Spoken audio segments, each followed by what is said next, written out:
How a Romance Novel Saved the Galaxy by Ariana de Relde. Chapter 64, Concordia 5.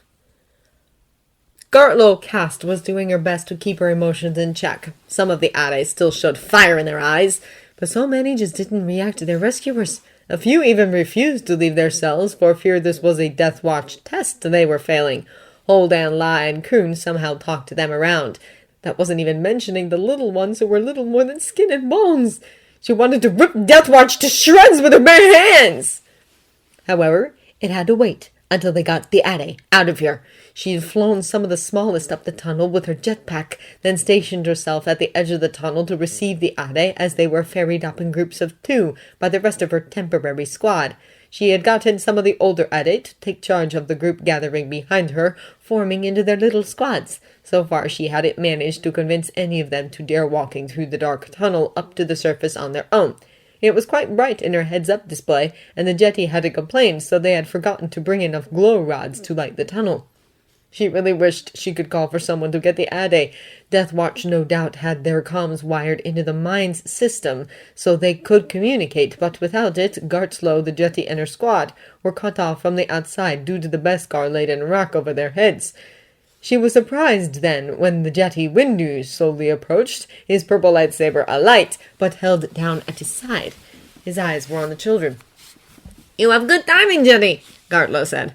He gave her a handsome smile. "Such a pity they both were taken." "The Force nudged me in this direction." "Abdicate, this is Master Windu. He's going to lead you out of here." She turned to him. "This isn't all of them." The jetty nodded. "I'll be back." He knelt down and offered one of the tinier Adika a piggyback ride. It was cute how the older Adde took this as a cue to find their own small Adde to get on their back. Windu sent her a polite nod as he led the group out. "Really? Such a shame that Gartlow was happily married and the jetty was claimed by an armorer." Zara had been right that it was cold further down the vents. They had stopped on a level that still had lighting and relatively fresh air.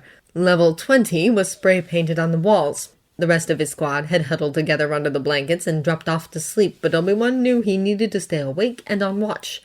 And that was where he sat for maybe an hour before the Force told him to move. Curiously, he didn't sense any danger, but what he did sense was that he needed to explore the level they were on. To the right, the fire door, which presumably blocked the lift, was shut. The door was wet with condensation and surprisingly warm once he placed his hand on the surface. He turned in the other direction, passing through another unclosed fire door.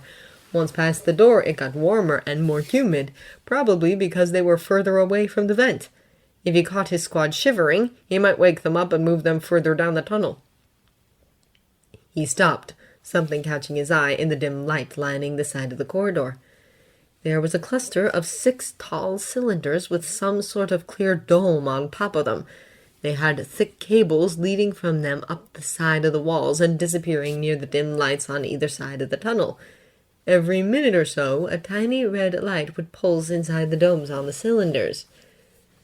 Obi-Wan had an idea what he was seeing, but didn't want to be correct. He slowly circled the cylinders. He sighed. There, partially hidden by the other cylinders, was a warning in bright yellow. "Caution!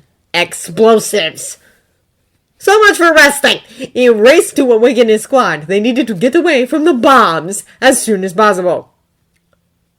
Holden braced himself.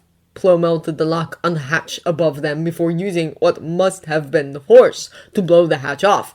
Quicker than he'd expected, Plo was through the whole lightsaber at ready. No shots were heard, and Holden relaxed. Death Watch hadn't left any guards on the upper Adde level, it seems. They all filled up the ladder. Faye immediately went to the controls to open all the doors. "I am Jedi Master Plo Koon, Master Faye, and members of the true Mandalorians. We are here to set you free." His voice echoed down the hall, causing many of the Adde to come outside of the doors. Unlike the Adde on the level below, these ones seemed better treated. They had different kute and pieces of armor on, and didn't look emaciated like the ones downstairs. "We are loyal Death Watch members," said a blonde-haired, dark-skinned teenager. They had on nearly a full set of armor and were probably close to graduating to full Death Watch member. "Loyal members who are still locked in cells and not trusted with weapons," said Gartlow scornfully. "Well, I want to leave," said a teenager with bushy hair who had come out of the same cell as the blonde. Their movement triggered a flood as roughly 2/3 of the addes surged forward, hope on their faces, though we noted that many were scuffling with their more resistant squad members as they tried to get to the rescue squad. Gartlow continued talking to those who weren't moving, with Plo joining her. Holdan hoped they could persuade them. Gartlow in particular was well known for adopting recalcitrant teenagers, so hopefully she and Master Plo, who, as far as Holden could tell, would give the most addy happy Mandalorian a run for their money, would be able to get the remainders to leave. The rest of them began the process of opening the lift doors and timing their trips up to the exit with adde clinging to their front. They had gotten perhaps half of the remaining adde out when klaxons started blaring and the fire door in front of the lift slammed shut. Gark!